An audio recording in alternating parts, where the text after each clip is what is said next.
आखिरकार एक लंबे सियासी घमासान के बाद लोकसभा के भीतर चर्चा की शुरुआत हो गई। करीब सप्ताह भर बाद शुरू हुई इस बहस में सत्ता पक्ष और विपक्ष आमने सामने हुए। हालांकि आज भी चर्चा एक बार स्थगित होने के बाद दोपहर 2 बजे शुरू हुई और सरकार ने अपने पाले में गेंद न रखते हुए विपक्ष की तरफ उछालते हुए साफ कर दिया कि वो चर्चा के लिए तैयार है, मगर विपक्ष चर्चा से भाग रहा है।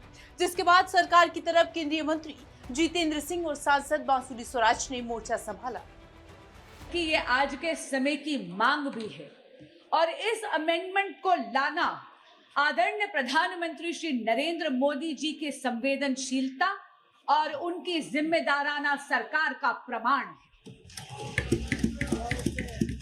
अध्यक्ष जी, जब एक कंपेटिटिव एग्जामिनेशन कॉम्प्रोमाइज होता है, केंद्र सरकार एक स्पेशल टास्क फोर्स का गठन कर सकती है इन्वेस्टिगेशन के लिए।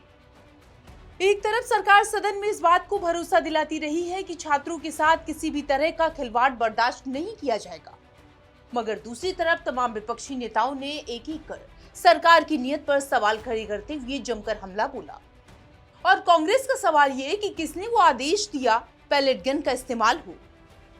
जिन्होंने उनके आंसू निकल रहे थे आंखों से और कह रहे थे कि पुलिस वाले उनको मां बहन की गाली दे रहे थे।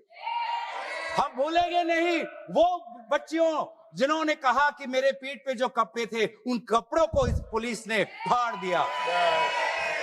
ये है असलियत और इसीलिए बार बार हम मांग कर रहे हैं कि किसने आदेश दिया, वो आदेश कहां से आया कि पैलेट गन का इस्तेमाल हो, किसने आदेश दिया।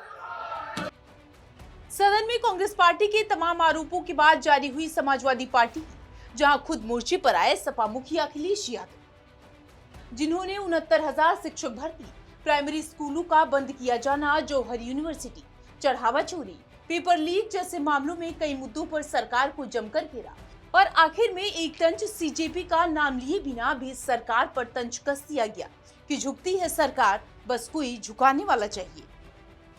लेकिन माननीय सदस्यों को कितनी बड़ी राहत मिली होगी, कितने बड़े संकट से बचाया उन्होंने। एक प्रधान जी को हटा करके प्रधानमंत्री बचा लिया आपने। कि सरकार को ये अहंकार था कि सरकार झुकती नहीं है, लेकिन उन्हीं नई पीढ़ी के लोगों ने ये वो नारा दिया कि झुकाने वाला चाहिए, सरकार भी झुकती है। बहरहाल पूरे मामले पर 8 घंटे की चर्चा का वक्त तय किया गया। अब तमाम दांव, दावे और आरोपों के बीच तथ्य और आंकड़ों पर अखाड़ा सजा है। कुल मिलाकर सवाल यही है कि अब संसद में सजा है रण, किसकी मजबूत समीकरण।